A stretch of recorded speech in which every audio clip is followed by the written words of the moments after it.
I welcome you all with my love and respects. Today is 9th sutra in the first chapter, first section. 9th sutra, Swabhyayat. Just one word. Swabhyayat. Swami Gambhirananda translates this sutra as, because of the merger of the individual into his own self. Swami Vireshwarananda translates as, on account of individual soul merging in its own self, or the universal self referred to as the Sat, in the deep sleep, the Pradhana cannot be denoted by the word self.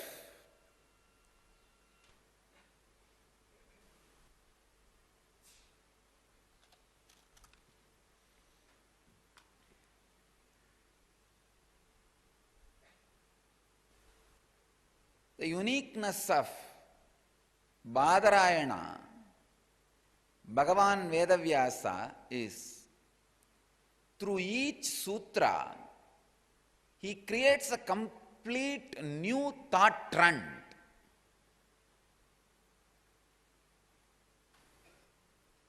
Unimaginable and incomprehensible.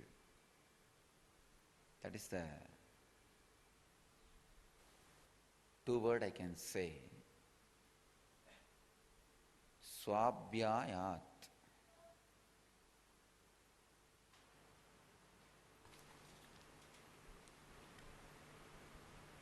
Because of the merger of the individual into his own self.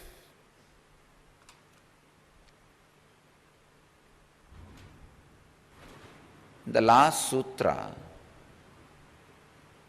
which we saw yesterday, he is talking about the different aspects of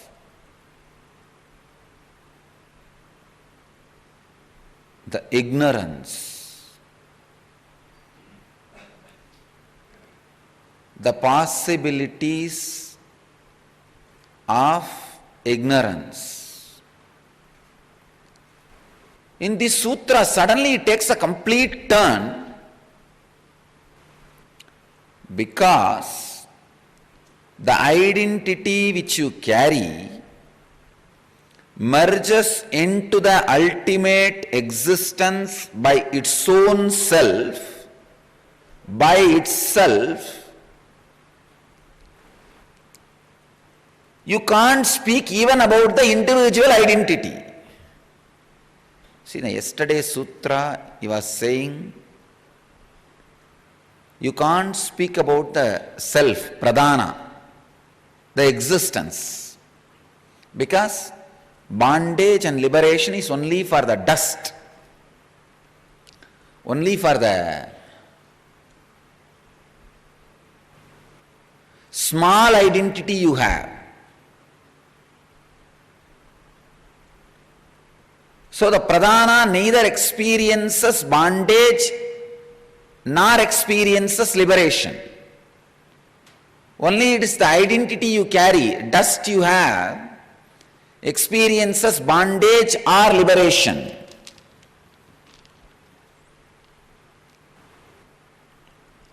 But in this sutra, Bhagavan Vedavyasa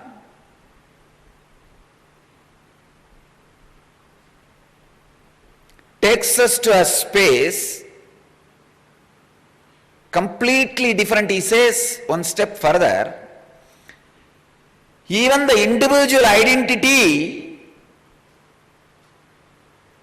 cannot be defined because it merges on its own into the pradhana. Pradhana means the origin, the main subject, the Brahman, cosmic experience. That is what is meant by the word pradhana. Pradhana means Brahman, existence, the soul, cosmic self.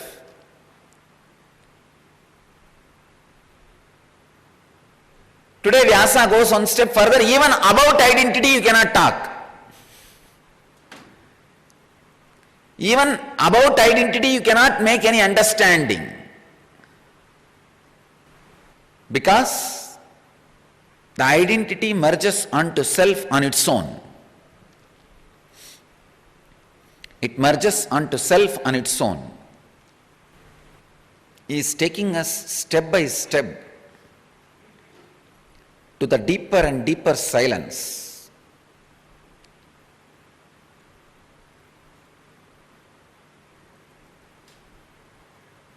Vyasa,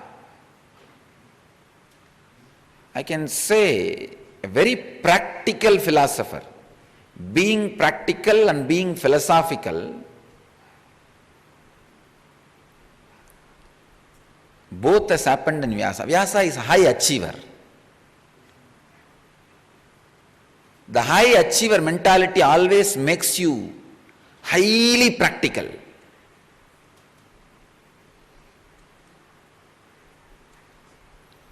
High achiever mentality is such, it makes you highly practical.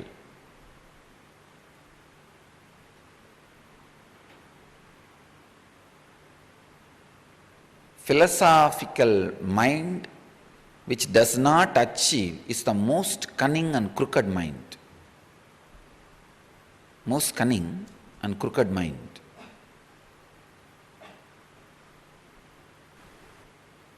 Impractical philosophers will always be losers in the life.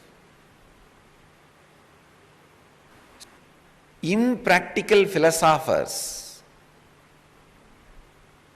will be worst losers because they have not touched the reality. Still, they are stuck in one layer. All right, I have a story about a philosopher.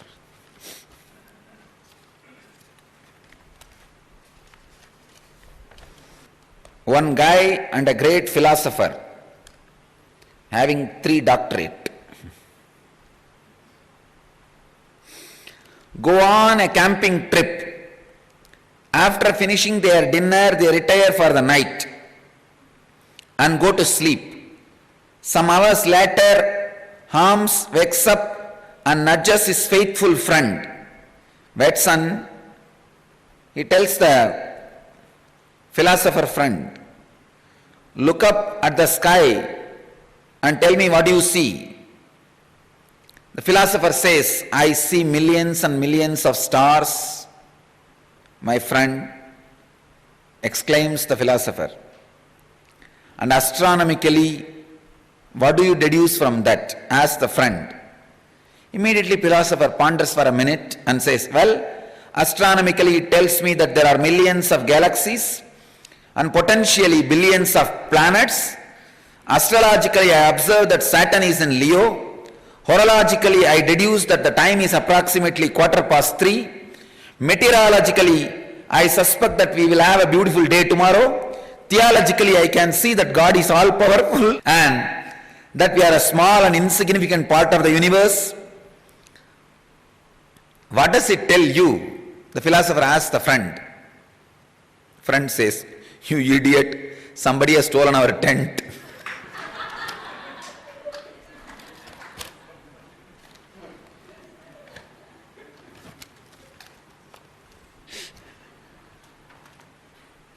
Philosophers are great losers. That is why in India we never had philosophy. Philosia means darshana. In India, all philosophers are supposed to be seers. Seeing, not thinking. No. In the Indian tradition, we insist on experiencing. Philosia. Not just philosopher. Philosophers suffer. Rishis are not philosophers. Philoseers. Seers.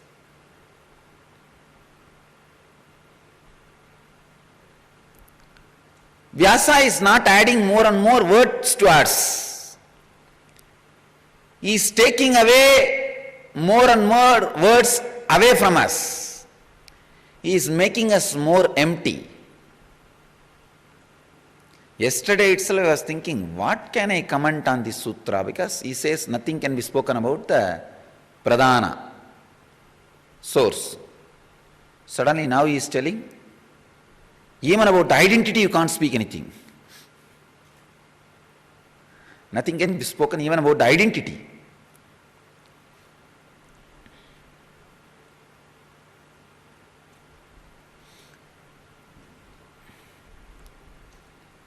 Even about the identity you can't speak anything. He uses a very beautiful word, on its own. Please understand,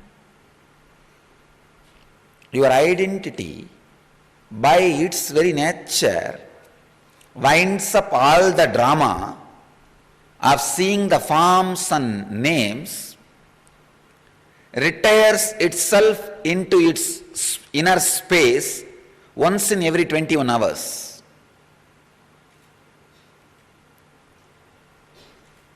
See, the individual self creates this whole drama, creates this life, world, society, whatever you see, touch, experience, smell, think.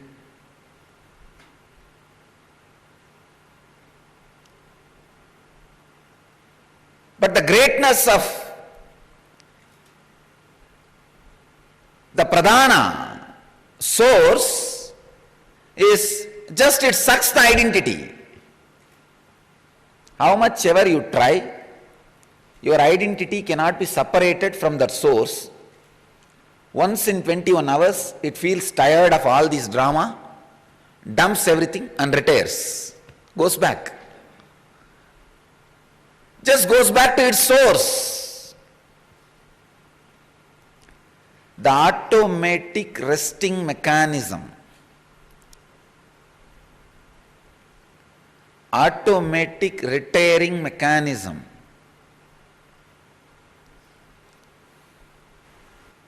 every day by its nature, self settles into the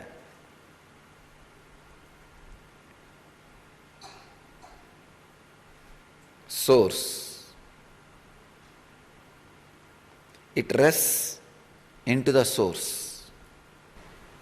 Nothing much need to be done.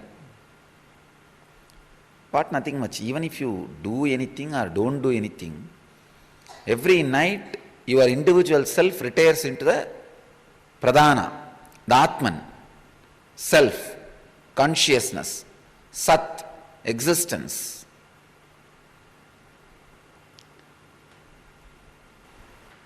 Because by itself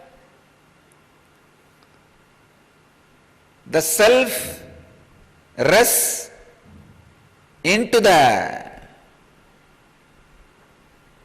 pradhana, even the quality of the identity you carry is not consistent or consistently based on certain factual realities. You need to understand that. I am just seeing clearly, whatever I am uttering is just going over. I am just saying something. By the time I utter the second statement, all the fellows have gone somewhere and are coming back.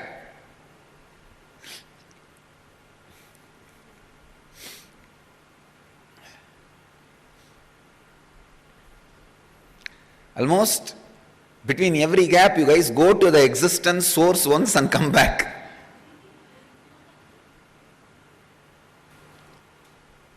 Awakening the non-mechanical parts of your brain is almost like keeping 100 dogs' tails straight. So first I make one dog's tail straight. and hold with two hands. Then I catch the second dog's back and hold the second tail front in one hand, the end in other hand. Now I have two dogs in my hand. Then I slowly run around and catch the third one and catch the third dog's tail's end and the front. And then fourth, by the time I catch the fifth one, the first dog ran away.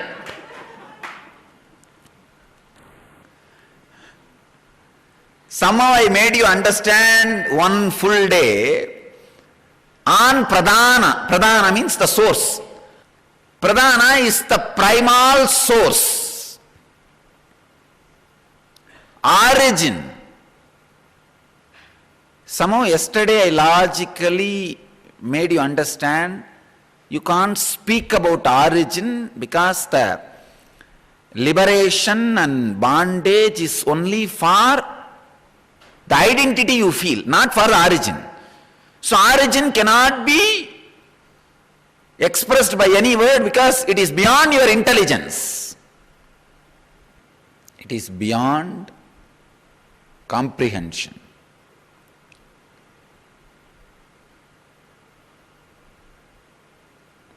Now Vyasa is taking us a step further, saying, even about the identity you cannot grasp anything, because the identity also is not disconnected.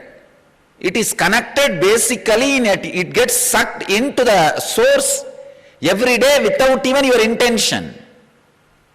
Even if you try to keep your identity away, seeing these names and forms, at one point it just renounces this whole thing, retires into the self. Every day in the deep sleep.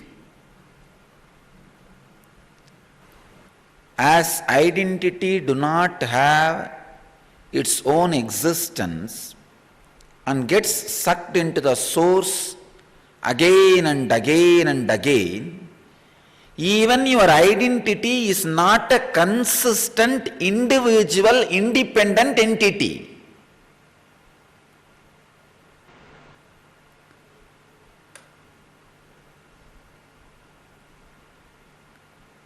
But by force and pressure, because you needed something to hold on to make your life meaningful,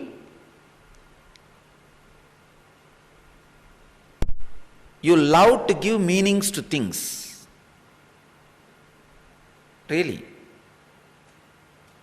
When you walk, there is a beautiful garden and the rose is there and birds are there.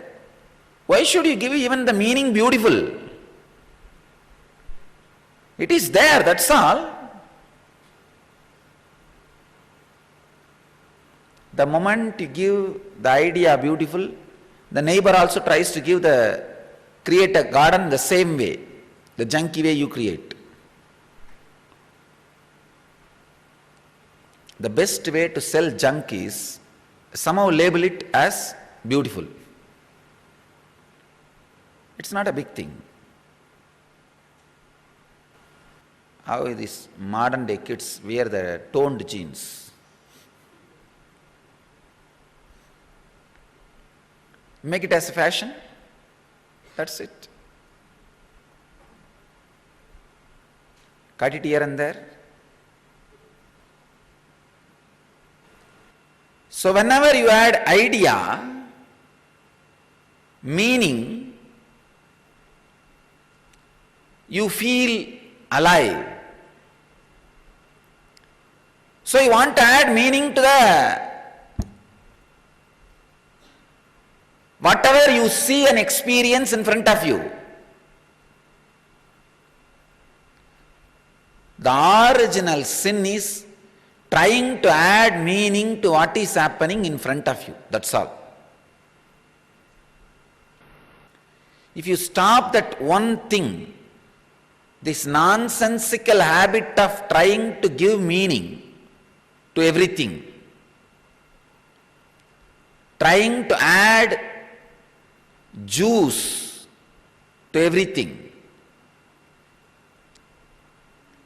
if you can retire just from that one thing,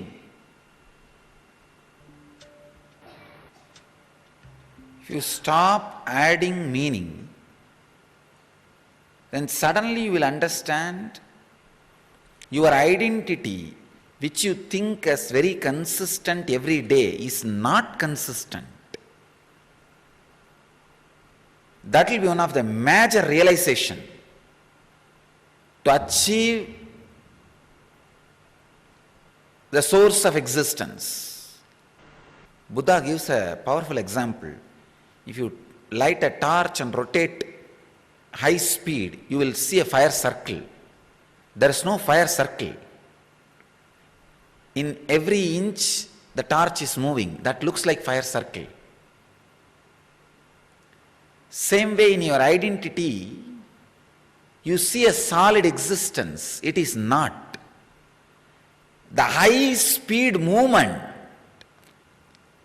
that makes you feel like it has an individual existence. The high speed movement is responsible. 1 year before, the identity with which you woke up, morning. 1 month before, with which you woke up. Today, with which you woke up, are not consistent. But you force yourself to believe it is consistent.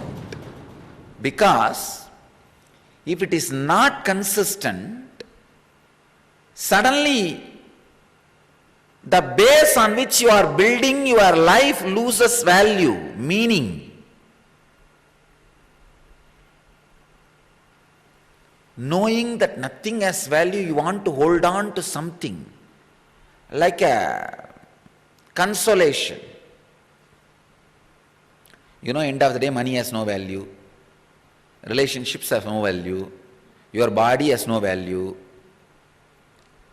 If you peel, finally nothing has value.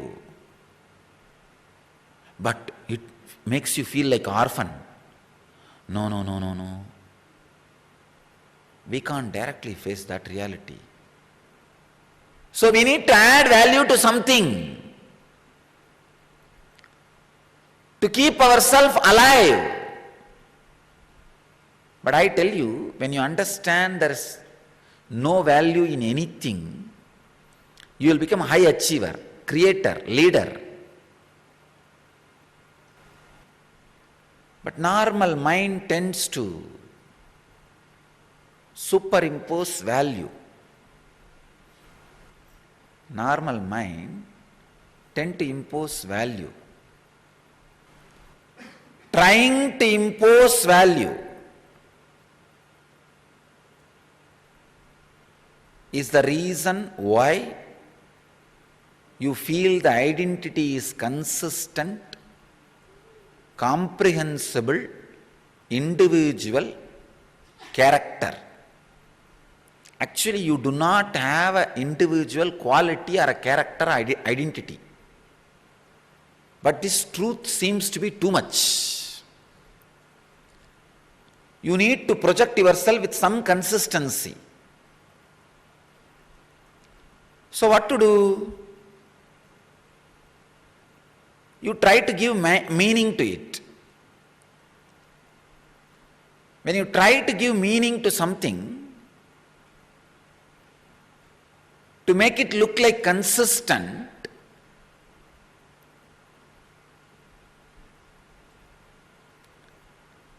the ignorance become alive.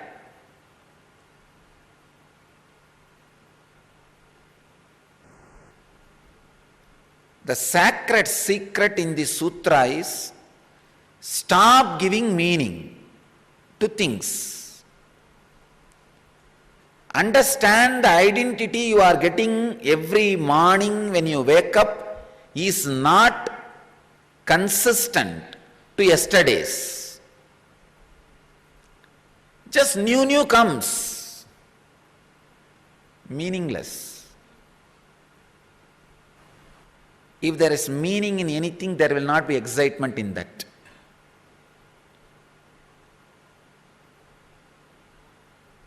excitement to exist happens only if it is meaningless. If there is a clear meaning definition, you will be completely bored. Because you know everything. Why to do?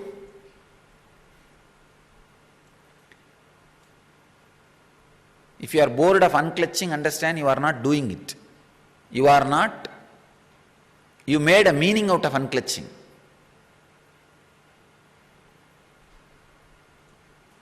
If you are every moment practicing, it will be intensely exciting, never be boring.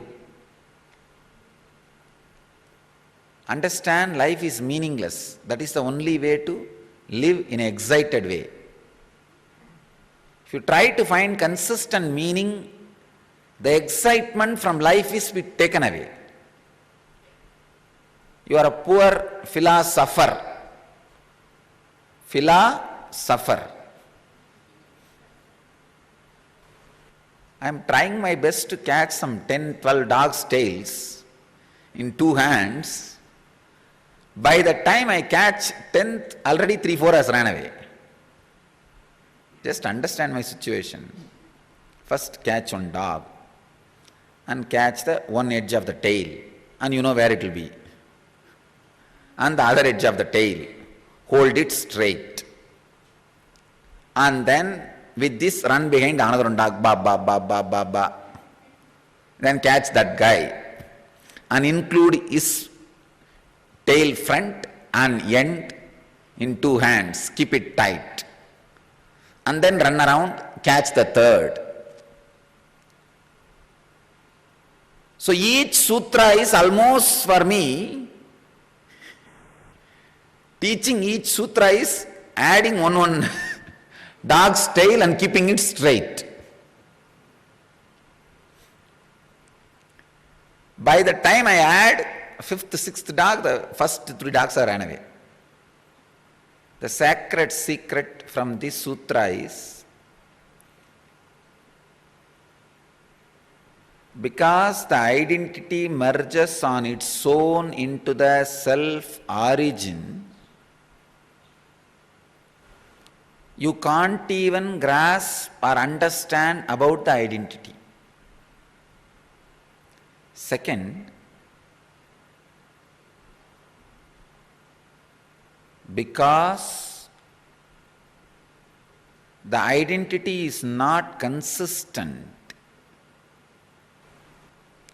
do not try to give meaning to it or buildings you built on it to keep itself meaningful or consistent. Identity being meaningless is okay. That will keep the excitement of life in life. Don't try to know everything. So now neither you can speak about the pradhana, which is source, nor you can speak about the individual identity, which feels the bondage or liberation, because that doesn't exist. Understand? See, the individual identity which you think you have, if it exists, it should be able to retain its presence. It is not. Even if you try to not to get enlightened, within 24 hours you are sucked into it. You get into that space and you try to jump out, but within few hours you are called back. So even the identity you carry is not solid as you think. Then why do we feel it is solid? Because we want to give meaning to it. Don't give meaning. Naturally, it will lose its solid feeling.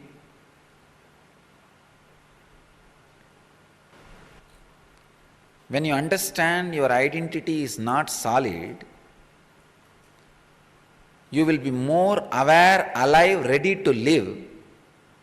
Because you are more alive, aware, ready to live spontaneously, you will naturally become high achiever. High achiever is a man who is ready to go through any complication in the life, ups and downs.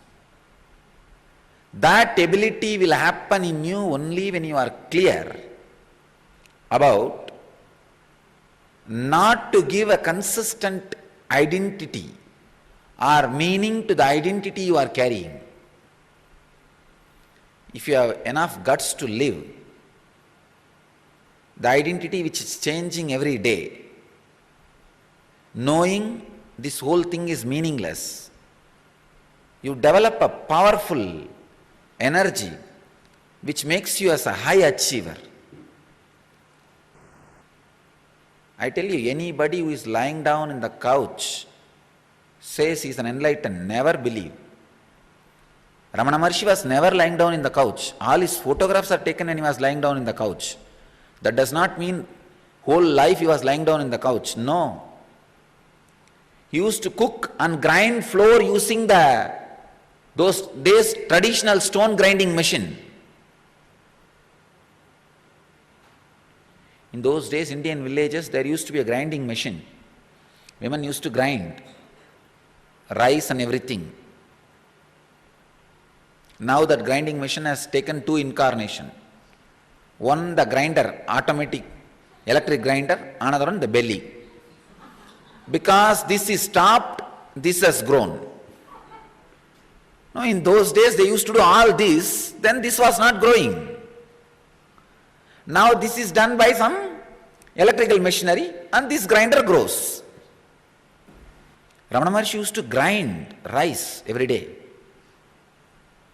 Once the Tapasyananda Swami, a Mahapurusha from Ramakrishna Mission, he was the vice president of Ramakrishna Mission,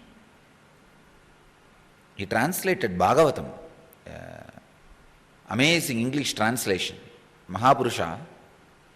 He goes to see Ramana Maharshi. He asked somebody, where is Bhagavan? They said, go to the kitchen, he will be there. He entered the kitchen, he saw some 10 men are doing some work, washing the vessel, cooking. One was grinding, another one was cutting vegetable. He couldn't understand, or he can't identify who is Ramana Maharshi. He went to the man who was grinding and asked, who is Ramana Maharshi? Exactly, is Bhagavan. Then Bhagavan looked this side and that side and showed one big brass vessel, anda, saying that Ramana. He showed the finger and said Ramana. Tapasyanji could not understand. He looked and said, this is Ramana. Bhagavan said, at least on that name Ramana is written, so that can be considered as it will be more Ramana than this body. Because in that vessel, Ramanashram name is written. He said, if you give the title Ramana to that vessel, that will be more apt than giving the title Ramana to this body, because it is not written on this body. Then immediately Tapasyanji understood he is Ramana Maharshi and fell at the feet.